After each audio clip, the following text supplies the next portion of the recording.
Yes. Okay, so we about ready. Let me provide a basic introduction.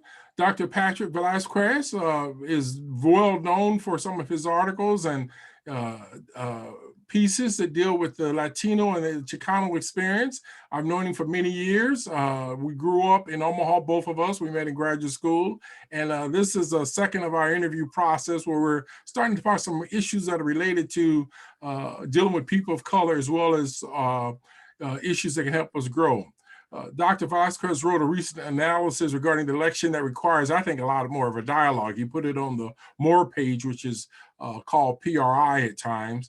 And the title of this article or piece that he put together was called "A Constant in America, the Democratic Party Takes Chicanos for Granted." And after I read that, I shared with Patrick, could we have a conversation to deal with issues like that? He originally got his PhD in, I think, in California, San Diego. And he's been known for working at a program helping many underserved students at the university where he was at for almost 25 years. And he's been away from Omaha close to that kind of time. So we also worked at the Chicano Writer Center back in the day. So we know each other from way back. And maybe I want to just start off, Dr. Velasquez or Patrick, can you say a little bit more about yourself before we get into some of these deep questions and issues that we need to explore? Well, I think you said it well. I was born and raised in Omaha and actually grew up in North Omaha. And then most of my family was in South Omaha. So I moved there when I got a little bit older and went through the Omaha public school system. Somehow actually learned to read and write in the Omaha public schools, and which a lot of us don't. And then I went to University of Nebraska at Omaha, graduated there with a degree in social work. And, in those days in the social work major, it was all white faculty trying to teach basically white students how to work with people of color. And they didn't teach any of us how we're supposed to deal with white people or white racism. So I was disillusioned when I went back to work on a master's degree at UNO. I decided to go into education. And so that's what I did. And I think that's where we met in one of those master's degree classes. And as you said, I moved to San Diego a little over 30 years ago now, and started working right away at the University of California at San Diego. And I was working there in student affairs and working particularly with programs that provide institutional support for students of color. And so I did that for 28 years. The first 5 years I was there, I worked on my PhD and completed that, and then became the director of the student affairs offices that provided these services. And then I also taught for over 20 years there too. I had an academic appointment in the Department of Education Studies, and I taught some courses at UCSD. Again, that's University of California, San Diego. The courses dealt with racism in education and just educational policy. Mhm. Good, good. I didn't know that you were actually a teacher. I knew you were in working with a lot of students trying to help them get into the university and maintain themselves at many of these racist post-secondary institutions. I know we have a number of programs like that here in Nebraska, and it's sometimes difficult with that high dropout rate and again push out rate and insensitive academicians who don't know how to relate to students of color, particularly first generation youth who are trying their best to survive in those racial and hostile environments. But I want to start off first with this question is, as you wrote this piece, and one of the things I wanted to draw back on is what was the critical force of incident that shaped you to be an advocate for Chicanos and people of color? What was that? What was that aha moment, as we would say? Honestly, I think I would say part of it was also the context, though, because if the context was different, the aha moment might not have occurred. But I started college in 1971, and so we're pretty much right in the middle of the civil rights movement, the so-called Movimiento Chicano or Chicano movement. Hmm. I'm sure you remember living in Omaha. We weren't that far from the reservations in South Dakota, so we knew Right. about the American Indian movement. I knew people that were involved in that, and a lot of things happening all over the world at that time. So I think it was a context in which historically all of us were at least asking questions about the way that the United States society is structured. And at that age, I didn't have the answers, but I think we're at least starting to ask the questions. And so that had a lot to do with it. And then I went to college without a major, and I spent 2 years without a major. And Wow. then toward the end of my second year, I took a class in sociology. And this course, as limited as it was, it did provide some theoretical lenses about how to do a sociological interpretation of society. And I remember it talked about things like crime and about poverty and racism. And, I had people in my family, my extended family in Omaha, in the Chicano community that were locked up behind the walls in prisons, Mm, or obviously I had family members that were working class and low income. I always thought that things like crime and poverty were a function of individual failings. And I would say that's what I learned in the Omaha public schools. I didn't learn about racism or classism or sexism. And so the sociological class gave me a different way of looking at the world. And that's when I decided that, I basically, I think I woke up to a lot of the changes and efforts that were happening around me. And I told myself I wanted to be a part of that. The other major piece for me was, I think, just being blessed to have a lot of good mentors. Even the other Chicano students at UNO were a big part of helping me develop my consciousness. When I started there, the president of the Chicano student organization was a guy named Jose Arrieta, and I got to know Jose very well. We became best friends, and he had a lot to do with opening my eyes and helping me to see things from a more socially conscious Chicano perspective. So I think the historical context, along with the fact that um, I had good mentors, but I think a real critical thing is what that sociological course did. That to me shows the power of education, and it's like the dialectic that many scholars of color have talked about. That you can have a very racist space, a very racist institution like UNO, but within that there can be the space or the ability to create some kind of consciousness raising, and I was fortunate to be in a place where I experienced it. It reminds me of Frantz Fanon, how he developed his critical theory dealing with African centric culture and revolution and so on, from Martinique and then obviously to France. But again, his theories were developed in a very racist society. And again, he became one of the greatest theorists, critical race theorists that many of us rely upon. Mhm. Patrick, I was going to ask you, I've been intrigued, and I noticed you use the term Chicano a lot. I've been intrigued by groups, how they define themselves. Again, my question somewhat is, what's the difference between a Latino, Latinx, Hispanic, Mexican American, and Chicano? And often you describe yourself as a Chicano. My question is, why as opposed to those other terms? Well, I think a lot of it has to do with my experience, in a sense, growing up as an advocate and a change agent within the Chicano movement in Omaha. And I remember when I was at UNO, we had a requirement to do volunteer work. And I had always seen this little storefront agency in South Omaha, and it had a sign saying Chicano Awareness Center. And I thought, man, I wonder what goes on in there. So I decided to volunteer there. And I was around a lot of other socially conscious Chicanos that were part of that organization. And then I became a part of their board of directors. And as you remember, I eventually became an education counselor there, and then finally the executive director of the Chicano Awareness Center. And one of the things that struck me about that was, all the conversations that I had with so many people of Mexican origin in those days in South Omaha.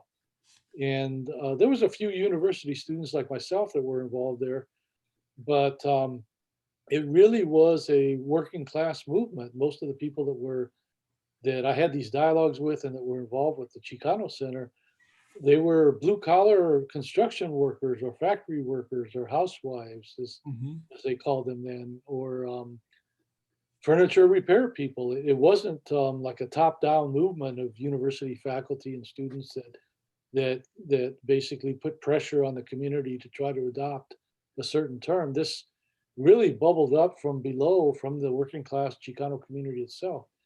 And I think we liked the sound of the term Chicano, that the previous generation before us had been pressured in many ways, to be ashamed of being Mexican or to call yourself Mexican. And for some people, that was even an insult to say, you Mexican. Wow. So we were looking for a term that would really epitomize pride for us in what we were. And I think to say "Yo soy Chicano," I'm a Chicano, that was a very powerful statement for us. And so that's what I grew up with. And I really haven't found any other term in all my years since then that I think is more meaningful or that really reflects our reality more accurately. I know I remember very clearly in the 1970s, the term Hispanic became popular. And I think that came out of the Richard Nixon administration. No, seriously, and they wanted a convenient catch-all term. I think what the essence of this really is the way that our society is structured in the United States. And this better than I do that when people talk about systemic racism now or structural racism, they're talking about not individual prejudice or discrimination, but the way United States society is structured. And we are structured in a hierarchical form. So we have a racial hierarchy that puts white people in a dominant position of unearned privilege. And we have people of color in subordinate positions. And Right. that's the racial hierarchy. We have a social class hierarchy that privileges the wealthy over the working class. And of course, the gender hierarchy that privileges men over women. So um, I think as we look for ways to empower ourselves and emancipate our communities, we were looking for identities in terms like Chicano. But at the same time, we're engaged in that. White society is always actively trying to maintain its control and maintain a subordination of people of color in the racial hierarchy. So I think that there always is this tendency among white folks to want to pretend like they know our reality better than we do, and that it helps them, I guess, to make sense of our reality, to come up with these broad, sweeping terms like Hispanic or Latino. So, And Petra, really, Are you saying Latino X is imposed by Europeans or white folks? That's not a Hispanic or Latino or Chicano phrase. no, I think they're just looking for something that's convenient for them to be able again to act like they really know our reality. And so I listen to people like Joe Biden refer to to the Latino community. I listen to people, white broadcasters on MSNBC, a supposedly liberal channel that's refer to Latinx community or the Latinx vote. And the reality is, man, that at least to me, from my observation and my study, is that we have numerous communities across the United States made up of people of different Latin American origins. Hmm. So we have a Mexican American community in Omaha. We have Mexican American communities all over California, in Arizona, Texas, the whole Southwest. We also have people of Puerto Rican origin that are in the East Coast in cities like New York that have been there for decades. They're not people who just got there yesterday. And then we have, for example, a large Cuban American population, people of Cuban origin that are in states like Florida and in Hmm. cities like Miami. Every one of these communities has a different historical origin in the United States. We didn't all get here the same way. We did not become a part of the United States in the same way. And so, for example, the three groups that I mentioned, Mexican Americans, Puerto Rican Americans, Cuban Americans, all have very different historic origins, and a lot of times the issues that impact our community and the priorities we have we're most concerned about are really really different. So honestly, I don't find these broader terms like Latino or Latinx to be very helpful. I can't think of very many contexts in which they really help us to explain anything. Well, I looking don't at the Cubans, you can see that also. I mean, the Cubans are in a different worldview. And then if you get used to, about Puerto Ricans, they come from a different kind of a worldview. So each group come from a different group. And so I think what happens, we lump them all together, and that becomes part of the challenge to try to describe as a monolithic group, when in actual fact, there are similarities, obviously, but not in the way that Europeans project. Yeah, and one of the things that bothered me again, that the essay that I wrote recently that you mentioned, is this term I keep hearing, the Latino vote. What happened to the Latino vote recently? why didn't the Latino vote? Why wasn't it more supportive of Biden and Harris? And again, to me, that term, the Latino vote, is a little like the Latino community. It's more mythical than reality, and it doesn't really help us explain anything. I think you can speak in a knowledgeable, meaningful way about the Mexican American vote in the United Right. States, Right. or again, the Puerto Rican vote on the East Coast, or you could certainly talk about the Cuban American vote in Dade County in Florida. But to try to lump all that together and come up with something that represents a Latino vote, or even again a Latino community, seems to me it so drastically understates the diversity amongst those groups. Right. And you know, I when I was leaving, I retired from UC San Diego 3 years ago, and this term Latinx was starting to be knocked around.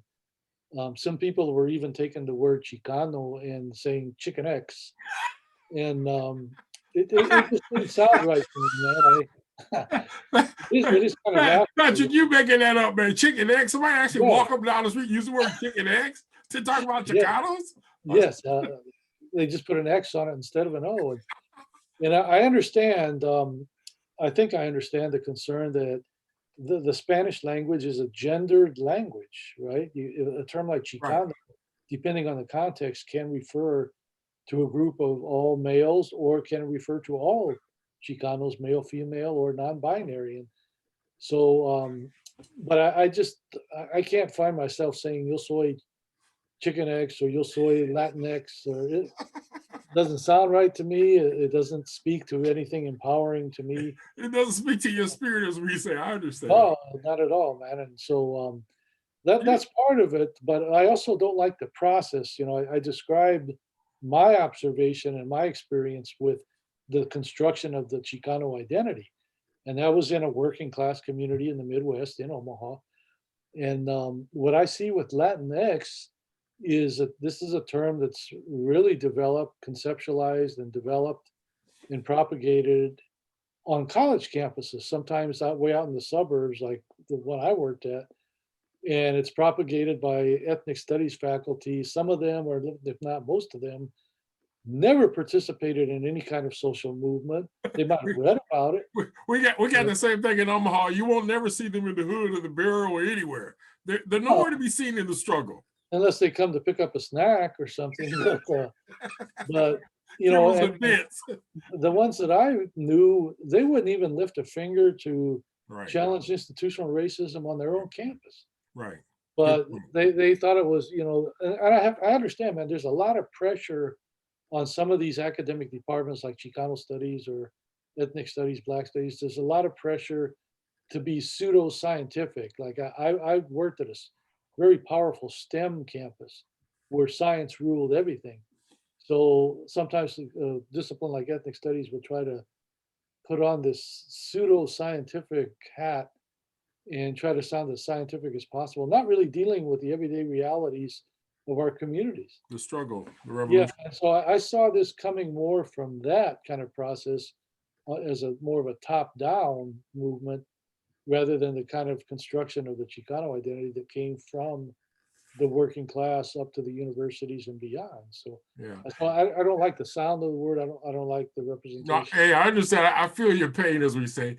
Years Mm. ago, you and I had a conversation. I remember that well, where we got into and at that time I worked for Catholic Charities, and I'm probably the longest serving atheist in a Catholic agency in the country in a senior position. And you were aware of my work there. In actual fact, you and I interacted on a number of occasions. Mhm. And this particular Latina said something about Spanish and Catholicism as part of the culture, as a badge of honor. And I remember your arguments. You said sometimes we as Chicanos, we think that that is ingrained in our system when both systems are racist or dominate who we are, even particularly indigenous people, how we evolved here. And so my question is, can you explain and talk more about how people put on this Catholicism or this Spanish as if that shows how authentic you are to the people? And it was interesting to hear this person argue that point based on what you said to me many years ago. Mhm. Well, you know, I can remember being in graduate school at UNO in my master's program, and that was the first time I encountered a theoretical lens that looked at Chicano communities in the United States or Black communities in the United States, or Native American communities as a quote unquote internal colony. And I remember reading an article by three Chicano social scientists, Munoz, Barrera, and Ornelas, that was called the Barrio, which is a Chicano community, the Barrio as an internal colony. And in the article, they cited two African American scholars, I think, I want to say Alexander, but Stokely Carmichael was one of the two. And they had written an article called The Ghetto as an Internal Colony. So these Chicano scholars built on that. And their theory was that if you look at the conditions in Chicano communities in the United States, and again, our historical origin, we didn't come here, so to speak, we didn't immigrate here. Um, Half of Mexico's national territory was essentially stolen from it. Everything we know is California, Texas, Arizona, New Mexico, etc., belonged to Mexico, and Mexico lost that territory through the Mexican American War. There was a treaty signed, the Treaty of Guadalupe Hidalgo in 1848, that made the Chicanos living on that in those territories American citizens, and they were supposed to have equal rights, which didn't really happen. So these scholars describe things like the cultural genocide in Chicano communities, the co-optation of our leadership, the racism, institutional racism, and so forth. And it made a lot of sense to me. It still makes a lot of sense to me. I think other scholars infused more of a social class, almost Marxist perspective with this notion of the internal colony. And so that's, I think, a very useful way of looking at the Chicano reality. And if we are a colony, in a sense, within the United States, um, that really means like we're colonized twice, because Mhm.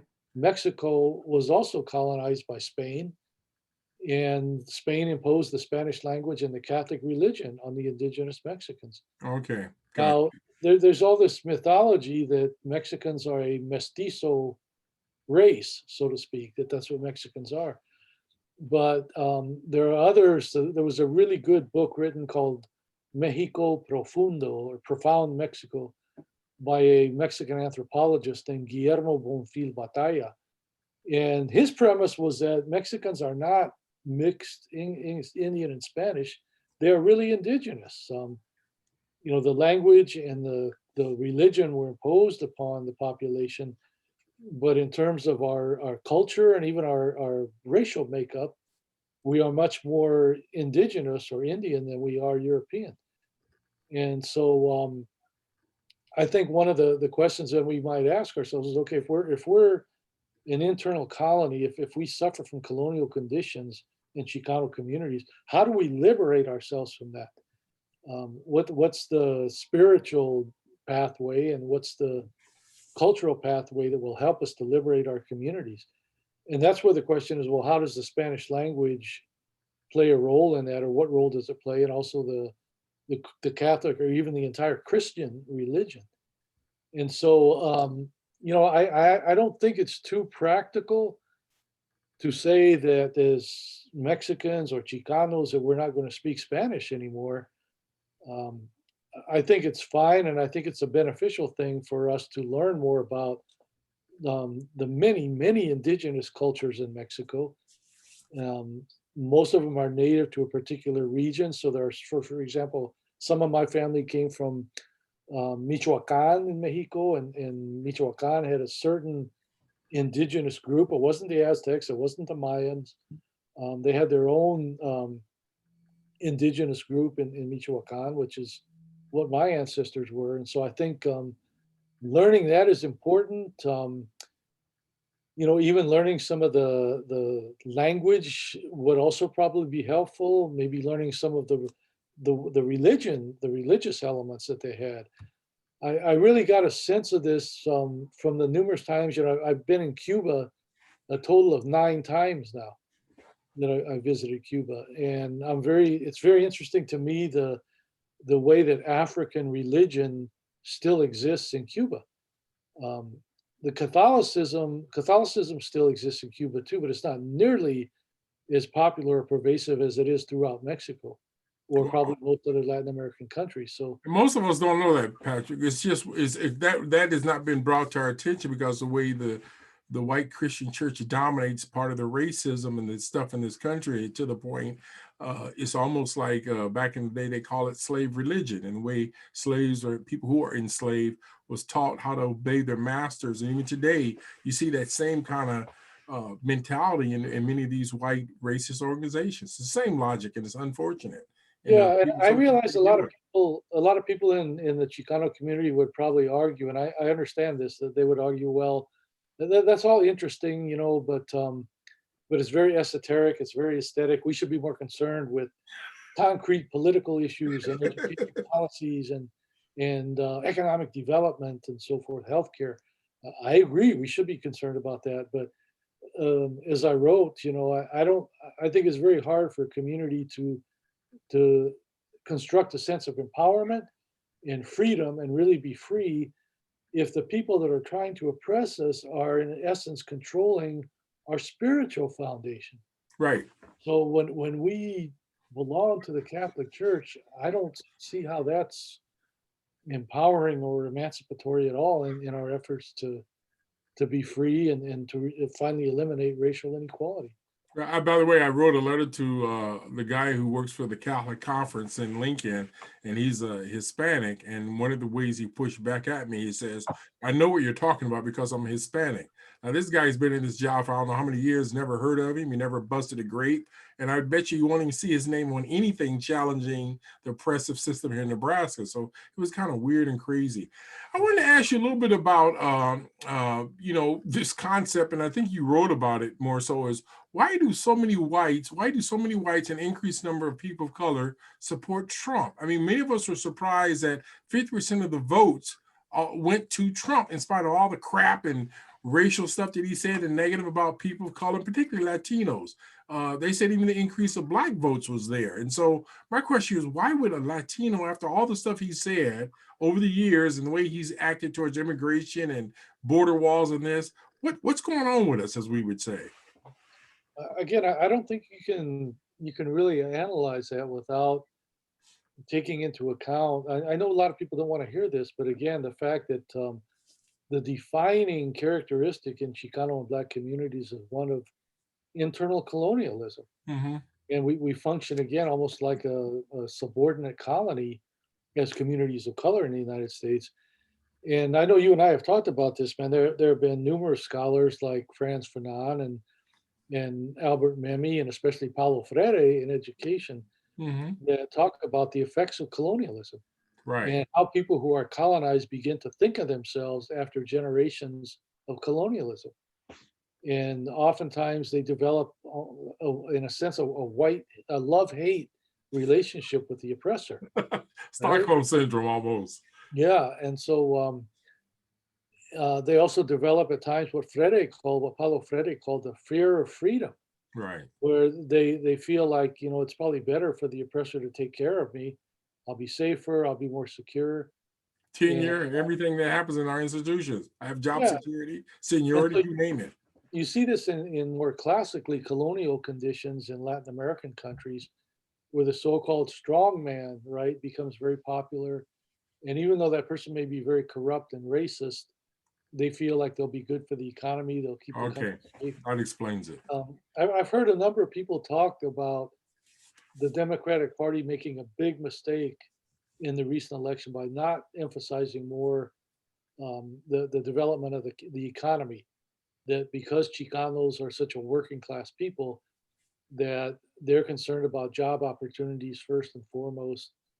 And again, they thought that they believe this nonsense that Trump is good for the economy and that he's good for working class people and that he's bringing jobs back. And this is no different than Nazi propaganda.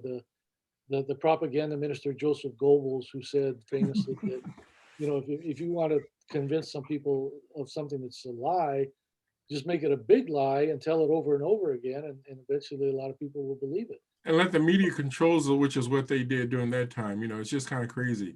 I noticed in your article you quoted John Abu, who I knew through his book called Education and Caste years ago. It's considered one of my favorite books. And speaking of that, I just got through reading Isabel Wilkins' Caste, and it is fantastic. I had a book discussion. So when she talks about caste, he says caste like to describe what many Latinos or Hispanic or Chicanos go through, as well as African Americans in our educational system. And again, it was 35 years ago. But you raise a profound issue saying that Mexican Americans are not an immigrant group. And then you explain the concept why some Latinos reject other immigrants. And I found that surprising in Omaha when I met Mexican Americans who didn't like the immigrants who came over. They were very negative. And I didn't understand that at first because they just got off the boat in a sense, or they just got over to this country. And it reminds me of in India where they get on these trains and they're packed. And as soon as you get on the train, you lock arms with people who are locking arms against people trying to jump on. And so my point is, why are we like that? Why do we oppress our own, or why are we against our very nuance of who we are?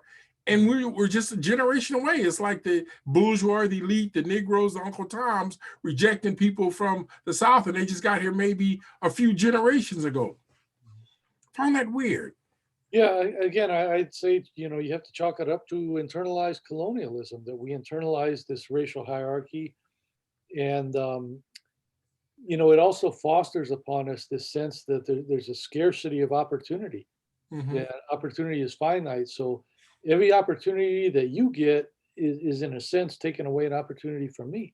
Okay, got you. And if maybe I came over here without papers from Mexico and I became legalized, but I don't want anybody else coming over because there's only so many jobs and so much housing, and Okay. it could be a threat to me.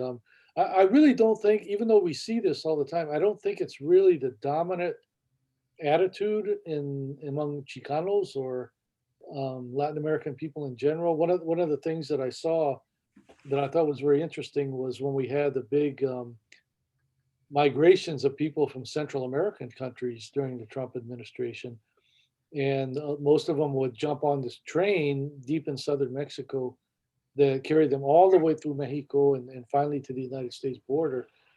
And they call the train La Bestia, the beast. Mhm. And as they were, I have seen video of this where the trains are going through poor Mexican villages and Mexican towns, and the Mexicanos that live there are throwing bags of food for the Wow. Central American immigrants that are on the train. And again, these are Mexicanos in poor conditions, working Supporting. class at best, that don't have a lot of food themselves, Right. but they're still trying to help people that they perceive as less fortunate than Right. themselves. Got you. My work in Omaha, in particular, as I speak often of Catholic church because I worked there for 25 years, I noticed there are few people who challenge racism or the predicament that affected our community. Why are we not having more people of color, particularly African Americans and Hispanics or Latinos or Chicanos, doing social justice and social work in the old school that we know of during our struggles? Yeah, it's very tough. You know this as well as I do, man. That being a social justice activist is very difficult, man. It's physically draining, it's emotionally draining, and it's just hard. There are always countless barriers against you, and if you happen to be one of the few fortunate Chicanos or African Americans like you and I that through good fortune and good mentors and so forth, we were able to get a good education, earn a PhD. That when we start working somewhere like at a big university or an institution, there are all kinds of incentives to sell out, and Mm, just as individualistic as the next person. okay. And just through sheer observation within a context like that, you can see that, man, if I keep my mouth shut and I don't rock the boat, I could get promoted to another position. And then I might be a real inspiration for Chicano students that see somebody like me up at that level. But the only way I'm going to get there is if I keep my mouth shut and I support the status quo. And I saw this over and over again with We have people. that in Omaha too. Of course, yeah, I'm sure it's all over in every setting you can imagine. And I so, want to hear a peep from them, quiet yeah, as a church mouse. yeah. So the incentives, the inducements are very powerful. I'm sure that a lot of people at UCSD thought that I was literally crazy, that I was out of my mind, that I was losing economic opportunities, by being a critic of the institution. But so it's not an easy pathway. Patrick, And it's your DNA, bro. I mean, yeah, we may want to shuffle, but something in our DNA forces us to be for the people and be pushing back and asking tough questions and being when everybody's quiet and afraid and looking down at their feet. That's just part of that. I was going to ask you a different kind of question, and I find this, particularly doing this book reading group on CAS just recently. The number of white folks who think they're doing something when in fact they're supporting white supremacy. My question is, how do you know if someone's engaged in the movement of anti-racism or race equity work or helping Chicanos in the community? How do you trust whites who claim they are your ally? How do you get to that, or do you? it's not easy, and honestly, in my advanced age and all the years that I've been at least trying to be a change agent, the number of white folks that I could say really put themselves on the line and really took risks and trusted people of color and really tried to create change, I could probably count them on the fingers of one hand. And, but I think that, Likewise. a couple of them were of religious background. You might remember Sister Joyce Englert from back in the days of the Chicano Awareness Center, and a Lutheran minister, a white guy named Doug Zeich. I remember him. But there are very few, man. And I take my guidance in this question from Paulo Freire, who talked a lot about people who are members of the oppressor group or the colonizers that seem to want to do nice things for the group of people that are colonized. And he called that false generosity. And I thought that term when I read it was really useful to think that for us to think about the way that white people interact our communities. Here in San Diego, there's some good examples of white people that have been able to get a lot of money together. In one case, they started a charter school on the UCSD campus for students of color. Mm-hmm. There's another very popular, among white folks at least, very popular after school program that helps students of color get into college. But it's all a colonial vision, man. It's all a vision of what white folks think blacks and Chicanos need to be successful. Kind of a And great white savior. no social consciousness or cultural consciousness in that process for them. It's all about just getting good grades, keeping your mouth shut, staying on the straight and narrow, um, but nothing about being a leader for your community or creating institutional change or eradicating racial inequality. And so Freire said that, what those white folks are really doing is trying to make themselves feel better. That's Mm. why it's false generosity. They're not trying to change the situation, because if the situation actually changed and we no longer had racial inequality, they would not be able to make themselves feel better by throwing bones to us, right? But by continuing to actually maintain racial inequality, it keeps them in a position where they can constantly feed off this false generosity. And so I think what Freire argued was, white folks, he didn't deal with it in racial terms, it was more social class for him. But I think he would argue that white folks, they can be allies and they can lend support, but they can't be in the leadership of any Right. movement for any racial equality. Right. That they have to trust us and let us always be in the lead. And they can offer supportive roles, they can offer, at times I suppose financial assistance, but being an ally does not involve them being in leadership positions in our organizations or our social movements. Which I find very disturbing and sad, and locally that there's so many organizations where they have, the great white saviors telling them what to do to the point that they got marching orders. And at the end of the day, for example, there was a group of them ran down to the Malcolm X Foundation saying they're going to be allies. And all they did was went there and had a little meeting and didn't bust a grape. And then I saw in the newspaper in Lincoln where they all got together during the George Floyd protests, and they say they were the newspaper described them as protesters and demonstrators. All they did is got on campus and had a lecture. I'm like, you got to be kidding. The way these rednecks and racists frame things is like, you got to be kidding. I mean, Well, again, the conditions are still worse, you know? maybe the ultimate example of this is the Trump administration basically appointing Jared Kushner as the savior of the Black community, and that only Jared Kushner has the ideas and the knowledge that will emancipate the Black community. And I mean, come on, man. It's So, comical, but it's even absurd. It's just yeah, sad. very sad. Yes. You know, you and I have known each other for 30 years, and I remember the time we had a tag team with many racists, and I remember the Dean of Education, John Finn. I don't know if he's still around, but I know he's not in Omaha. I remember he used the word "you people" or something, and I called him on it, and then he looked at you and he asked you, I didn't say that, did I? You said, yeah, you did. But I remember we used to meet with him, and it was like talking to a brick or a wall, and nothing has changed in the education department at UNO when you look at the way that they treat students and the way they treat people of color and so on. But I can only point to a handful of African Americans and Latinos who are fighting against racism. Why do we have this kind of divide and rule mentality that keeping us from developing unity against the Trumpites from your vantage point? Yeah, I think the change agents get weeded out pretty early. They often don't get the support that they need to get the educational credentials that will put them in positions of power. So, um, and instead, again, what I find is that a racist institution is always looking for very compliant status quo people of color that they can groom and cultivate. Apologists, right. Yes, and put in very symbolic positions where they can say to the communities, like, "Hey, look, man, we've got our Negro here, or Right. we've got our Hispanic here, and so stop complaining because we've got somebody that can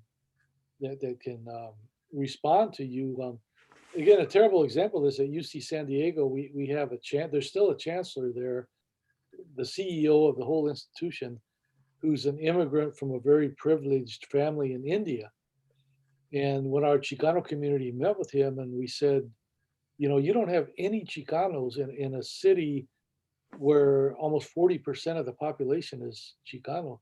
You don't Mhm. have one Chicano in a policy making position. And who do we have in your office that we can go to express our concerns that's going to understand us? And he pointed to his Mexican secretary, and he said, she's your representative, man. Um, this was a lady whose main job was to go get his coffee for him. And he said, This person is your representative. Like, anytime you have concerns, you can go to her." Oh, I mean, that's painful. how do you respond to that, man? I mean, I see the same thing here. They hire somebody, and even like right now, the mayor just got through appointing a Black guy who I've never seen deal with race issues, and now he's an official person. But you won't hear peep from him, and even these departments. But yeah, it's laughable. It's like what job description they have? What are the top three things they've done for the community or the group are to be anti-racist or deal with race equity? It's almost absurd. It's just crazy. Yeah. I was one of the things I was going to ask you is I was shocked by the lack of movement of people who did not push back at the separation of the children at the border. That really bothered me. I think I wrote an editorial or piece about that in Nebraska's piece. How anybody who's of any decency would say there's something wrong when you particularly saw that Mexican American and his daughter died and they're laying in the water, and you see people are in these cages, and you hear people saying nothing. And so why do we have so many blind eyes in spite of what is such a horrific tragedy that's happening during our period, our time? I've come to the conclusion that to be a Chicano or to be Black or Native American in the United States, you almost have to, to survive that and not be crushed by it culturally and physically. You almost have to spend your life as a cultural anthropologist trying to understand white culture. And a long time ago, I came to the conclusion that what really describes or characterizes white culture in our country the best is simply capitalism. Hmm. That capitalism is the root and the heart and soul of the culture, the dominant culture in the United States. And one of the elements or characteristics of capitalism is to be an individual. And Hmm. so the individual is important. And you see this. I really think our society is getting more and more that way. And so you have this attitude that, look, man, as long as it's not happening to me or anybody I know, then I'm not going to worry about it. And I was at first perplexed by a number of different segments of the United States society that seem to support Trump. How did he get all this support from the evangelical communities? Right. How did so many women, man, I saw these women for Trump t-shirts at his rallies. And I understand from the exit polls, even though again they seem to be trying to blame Trump's decent showing in the election to the Latino vote, but the exit poll data I've seen shows that white women Right. voted in high numbers for Trump. And how can you vote for a guy who's a blatant sexist pig like him?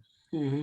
Or like you say, how can people, even quote unquote religious people, not go into the streets and protest against separating children from their parents and locking up the kids in cages and Wow. so forth? And so, but it just seems like all of Trump's supporters, even though they see him for what he is, they all get something for themselves Right. out of his policies and his actions.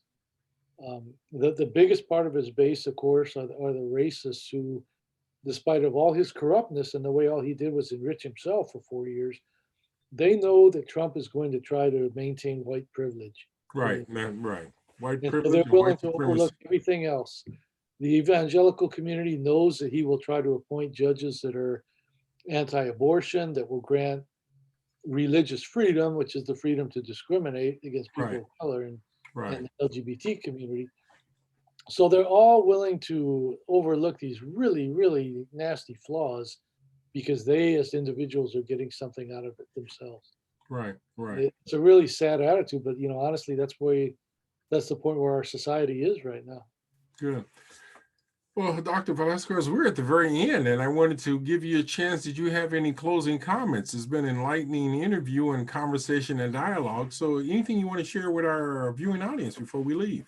I think, and this goes back to the most recent essay I wrote about the election. That it's going to be very interesting to see where we go now under the Biden-Harris ticket, because I don't think we're going to really move forward. I see us going back to probably where we were maybe with the administration of Bill Clinton. And I don't even see us going back and being as progressive as we were in the Obama administration. And I do not think that Barack Obama was a progressive president by any means. And so, he was a centrist. He was afraid of change. He was afraid of confrontation. And I don't see the Biden Harris campaign taking us in a very positive direction. Obviously, anything's better than Trump, or just about anything. But I'm not impressed with the appointments that he's made so far. I'm really disillusioned and angered, in fact, by his appointment of this guy who they're calling a Latino, who's the head of the ICE, we would call it. He oversees ICE, immigration and customs enforcement, and even broader national security. I don't recall his name, but if you look into his background, his parents are white immigrants from Europe, Mm, and they immigrated to Cuba. He was born there, and then the family moved to Los Angeles when he was very young. So, if you can imagine, Ajamal, somebody who was born to, let's say, white parents in Europe who immigrated to Africa, and he was born there and then came to the United States, we wouldn't call him an African American. right. He's white, and so this guy is his parents are white immigrants from Europe. He's white. He happened to be born in Cuba, but in my mind, that does not make him a Latino. So they're calling him the first Latino director of these agencies. And I asked in my essay, where is the Mexican American? I'm not talking about Cubans or people from other Latin American countries. Biden would never have come close to winning that election if it wasn't for the 77 electoral votes that came out of California. And a lot of those are due to the Chicano vote. he wouldn't have won without the Chicano vote in states like Nevada or Arizona. So I'm looking for at least one righteous Mexican to be appointed to something at a high level in his Wait, cabinet or his hey, administration. Pastor, use the word righteous. It's like a Jamaican term, righteous, but righteous. Oh, you know what I mean?